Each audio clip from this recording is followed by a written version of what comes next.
In this video, I'm going to talk about the new Viewbinding library from Google.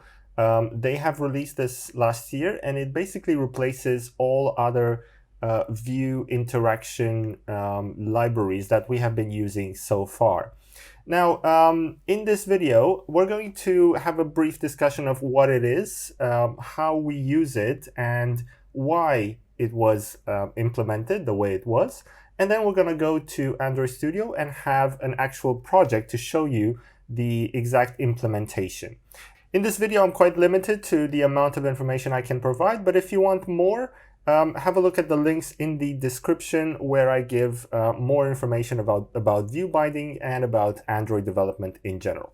All right, so let's get started. So first of all, what is view binding? View binding is basically a library that allows us to interact with views in Android system, okay, with layouts. So you define a layout in an XML.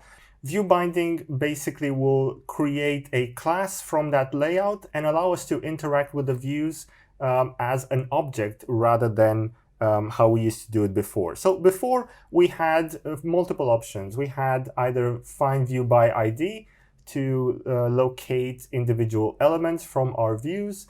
We had butter knife, sort of injection, and we have Kotlin synthetics. While all of these solutions are pretty good in some aspects, they do have a lot of problems associated with them, and these problems have all been addressed in our view binding library. So basically what the view binding library does is it takes a layout, it creates from it a class that we can then use in our activity. We can inflate it, and we can use it to interact with our views directly. Okay, so basically it generates a class with all the view elements available. So why do we need it? Basically, view binding fixes all the problems that we had previously. So for example, null safety.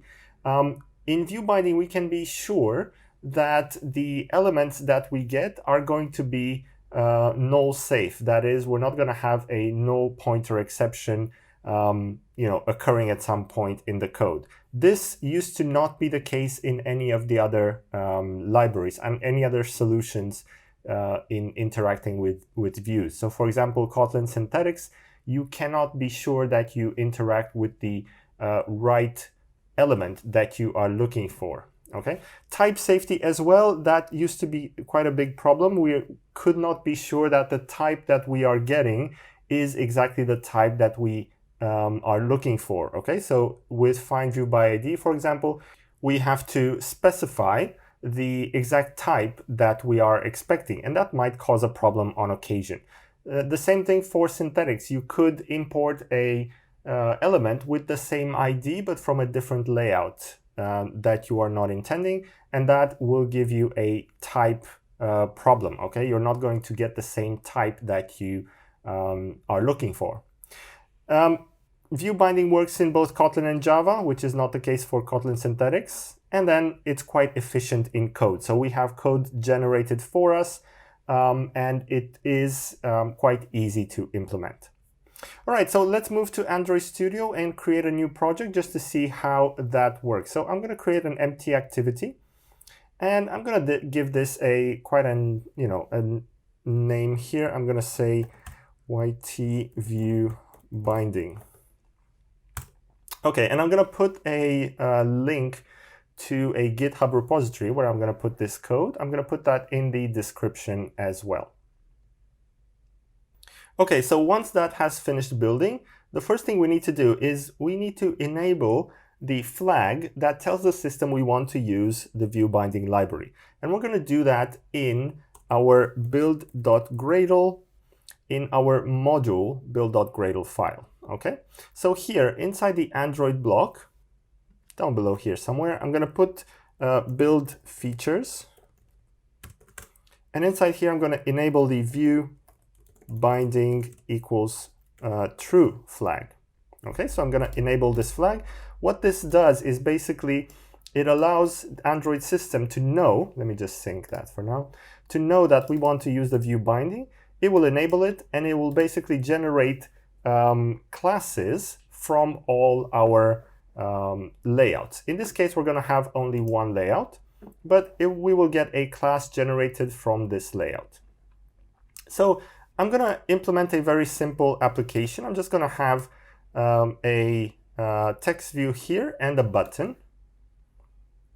And my button is basically going to increment the number here. So I'm going to make this, let's say, text view. I'm going to make this 0. And every click of the button is going to simply increment the number here. Okay, let me just attach this to the sides like that. Okay, I'm going to give this a bit of padding,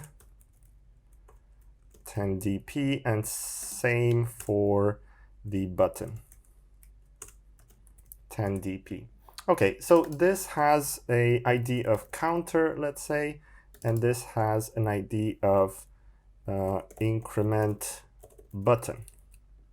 All right, so we have our layout. Obviously, I'm going to keep it quite simple. What's the issue here?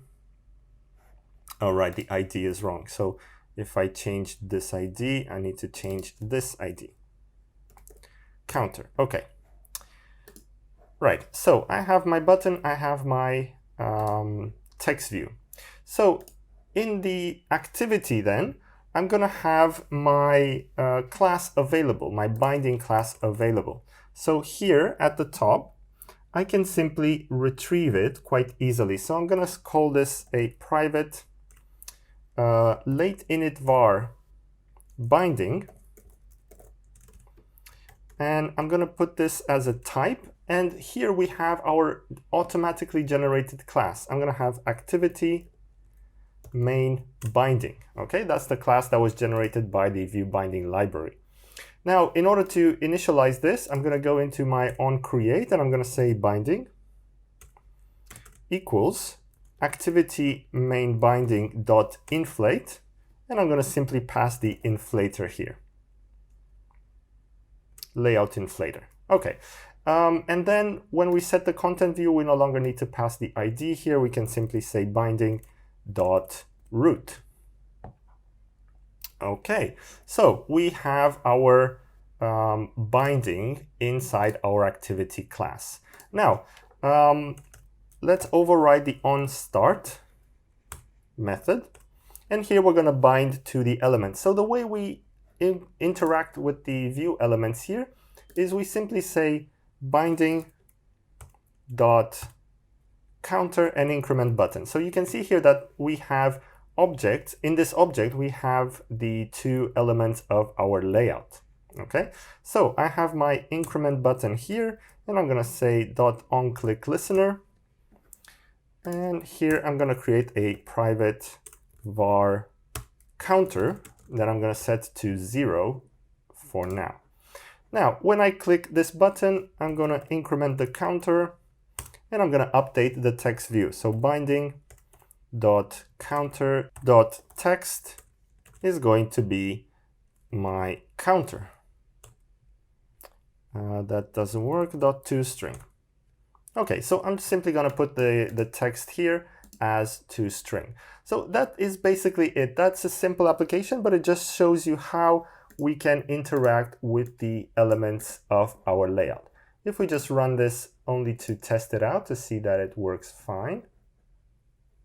I'm going to wait for that to boot up. Meanwhile, let's have a look at the design. So that should be fine. I'm not going to work too much on the design just because it's not the focus of this video.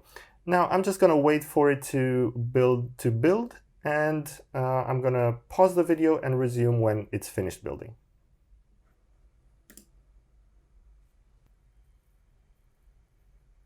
Okay, so we have finished building. So if I click the button, you can see that we get the update here. Okay, so that is it. We haven't worked too much on the interface, but just because I wanted to show you how view binding works. Right, so that is one use case of view binding. Of course, this is for an application. The usage inside a fragment is slightly different. And of course, there's a bit more information on view binding available. So if you want to learn more about it, have a look in the description. I have put a link to my course on advanced Android development, where I talk a lot about view binding in a lot more detail, and of course other libraries around advanced Android development as well. So that's it for this video. Thank you for watching, and I'll see you in the next one.